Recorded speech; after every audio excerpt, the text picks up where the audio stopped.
کیا وہ ایسوں کو شریک بناتے ہیں جو کچھ بھی پیدا نہیں کر سکتے اور خود پیدا کیے جاتے ہیں؟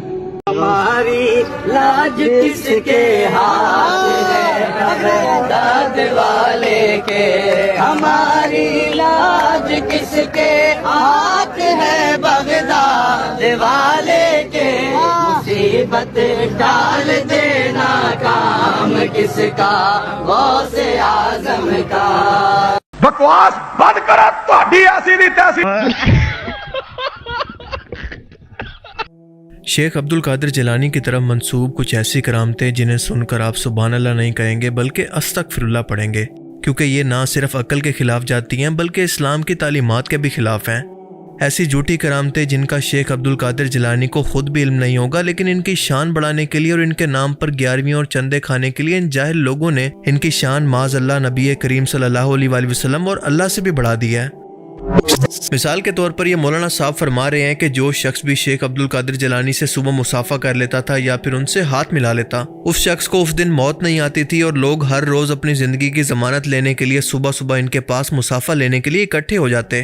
اور یہی نہیں بلکہ اور سنیں، شیخ عبد القادر جیلانی اپنے شاگردوں کو پڑھاتے پڑھاتے اچانک سے کہتے کہ مر جاؤ، تو سب لوگ مر جایا کرتے، اور پھر کہتے کہ زندہ ہو جاؤ، تو تمام شاگرد ان کے حکم پر پھر سے زندہ ہو جاتے۔ سنیے غوث اعظم کی کہ جو ان سے مصافحہ کر لیتا تھا اس دن نہیں مرتا تھا۔ حضور غوث اعظم کی کرامت ہے، جو ان سے مصافحہ کرتا تھا اسے موت نہیں آتی تھی اس دن۔ اچھا، کہ آپ اپنے شاگردوں کو پڑھاتے تھے اور موت میں انہیں کبھی کہتے تھے مر جاؤ تو سارے مر جاتے تھے۔ مر گیا انتقال، پھر فرماتے زندہ ہو جاؤ، وہ اٹھ جاتے ہیں۔ اب اس کھپتی مجون سے کوئی پوچھے کہ تمہارے مطابق زندگی اور موت اللہ کے ہاتھ میں ہے یا پھر شیخ عبد القادر جیلانی کے ہاتھ میں ہے؟ تم لوگوں کو اللہ سے دور کر کے اپنے پیروں کو خدا ثابت کرنا چاہتے ہو؟ کیا نبی کریم صلی اللہ علیہ وآلہ وسلم نے بھی کبھی اپنے صحابہ کو یہ گارنٹی دی تھی کہ جو بھی شخص مجھ سے ہاتھ ملا لے گا اس کو اس دن موت نہیں آئے گی؟ اگر اللہ نے بھی نبی کریم صلی اللہ علیہ وآلہ وسلم کو یہ اختیار دیا ہوتا کہ آپ اللہ کے حکم سے مردے زندہ کرتے، تو کیا آپ اپنے چچا حضرت حمزہ کو یا پھر اپنی بیوی حضرت ختیجہ اور اپنے والد اپنی والدہ کو سب سے پہلے زندہ نہ کرتے، جن سے آپ بے تحاشا محبت کرتے تھے؟ اللہ تعالیٰ نے زندگی اور موت کو صرف اپنے اختیار کے اندر رکھا ہے۔ کیا ان لوگوں نے قرآن پاک نہیں پڑھا جب اللہ فرماتا ہے کہ اللہ وہی ہے جس کے سوا کوئی معبود نہیں، وہی زندگی دیتا ہے اور وہی موت دیتا ہے؟ سورہ البقرہ آیت 258۔ اور مجھے بتائیں کہ یہ کون سی کرامت ہے کہ اپنے شاگردوں کو موت دے کر پھر سے زندہ کر دینا؟ اگر تمہارے مطابق یہ کرامت ہے تو اس کا مقصد کیا ہے؟ یہ کیا ثابت کرنا چاہ رہی ہے؟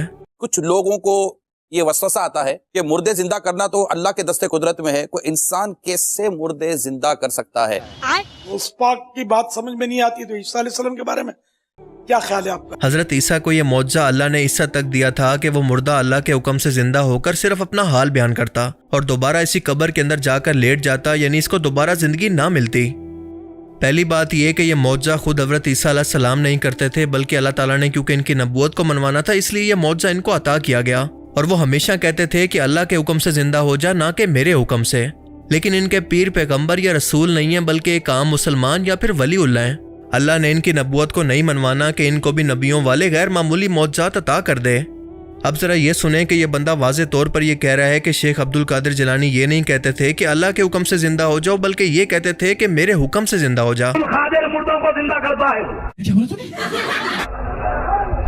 میں مردوں کو زندہ کرتا ہوں، بتا کس مردے کو زندہ کروں؟ پورے عیسائی لاجواب ہو گئے، غوث اعظم کو لے گئے، فرمایا اچھا یہ بتاؤ عیسیٰ علیہ السلام کیا کہتے تھے جو مردے زندہ ہوتے تھے؟ کیا کہہ کر مردوں کو زندہ کرتے تھے؟